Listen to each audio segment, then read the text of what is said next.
right? I mean, whatever else he was, Plato was not a fundamentalist Protestant. But he spoke unhesitatingly of the soul. You say the soul today, and they'll say, oh, you're a right-wing, crazy religious person. Plato spoke unhesitatingly of the soul and of the right ordering in the soul. In the rightly ordered soul, in the unhuman soul, reason, far from being the slave of the passions, in Hume's phrase, is their master.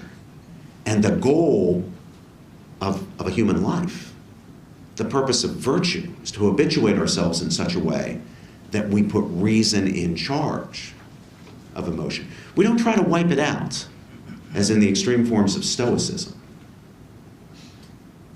We're not anti-emotion, but we believe for emotion to be harnessed in the cause of good rather than evil, it's got to be under the control of reason.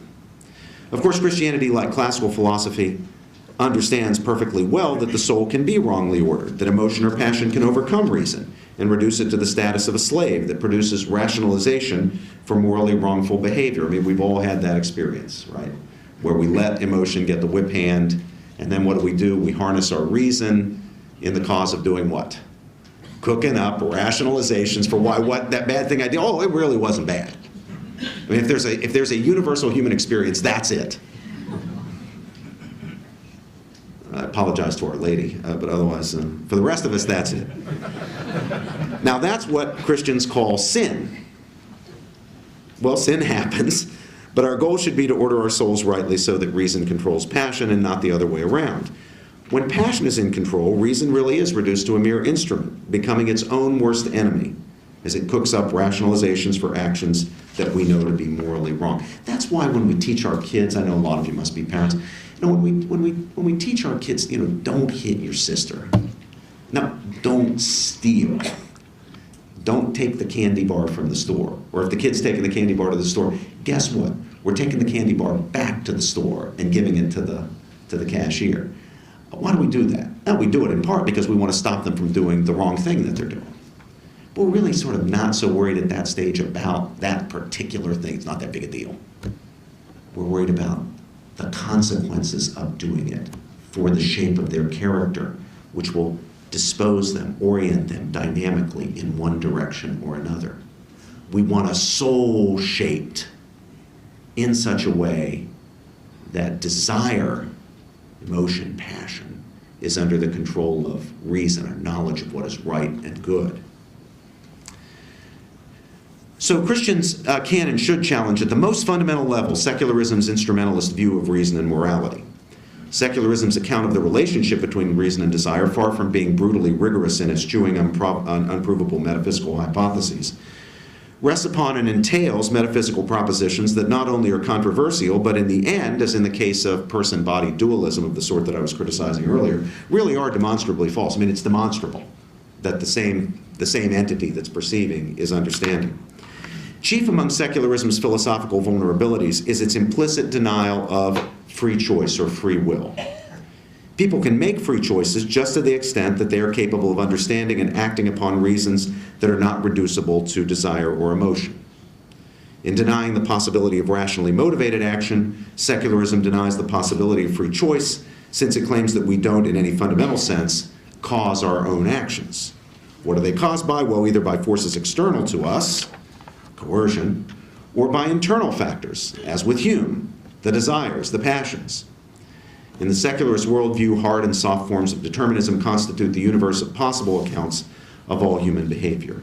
Free choice is written off as an illusion, which kind of underwrites the materialism that contemporary forms of secularism are so notable for.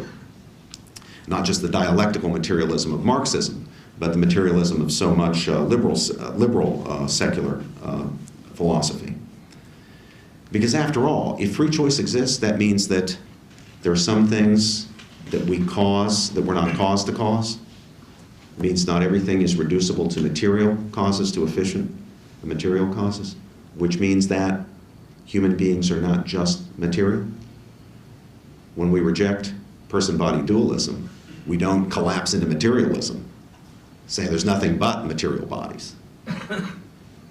Rather, we affirm that the human person is a spiritual creature, that is, a creature that's capable of true rationality and free choice, who's not simply caused to cause everything he causes.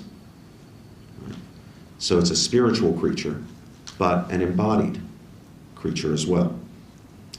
Christian philosophers such as Germain Grisey, Joseph Boyle, and Olaf Tollefson have rigorously shown that the denial of free choice is rationally untenable because it is a self-referentially contradictory claim, a self-defeating proposition. No one can rationally deny free choice or claim as illusory our ordinary experience of freely choosing without presupposing the possibility of free choice. To deny free choice is to claim that it is more rational to believe that there is no free choice than to believe that there is free choice.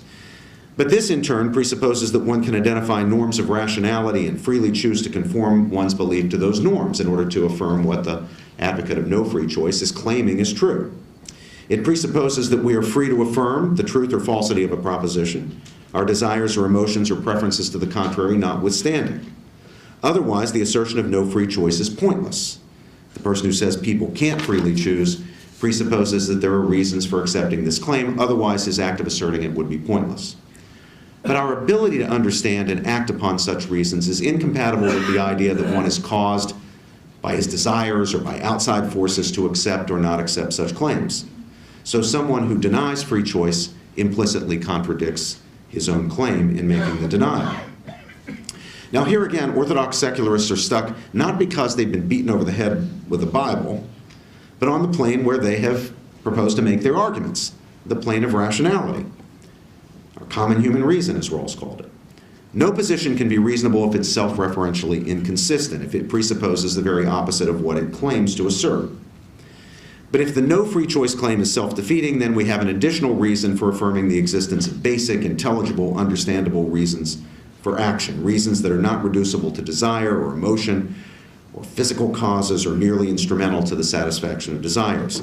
And we have an additional reason for rejecting secularism's conception of morality as basically concerned with extrinsic constraints on appetite rather than the integral directiveness of the basic human goods that provide our most fundamental reasons for action.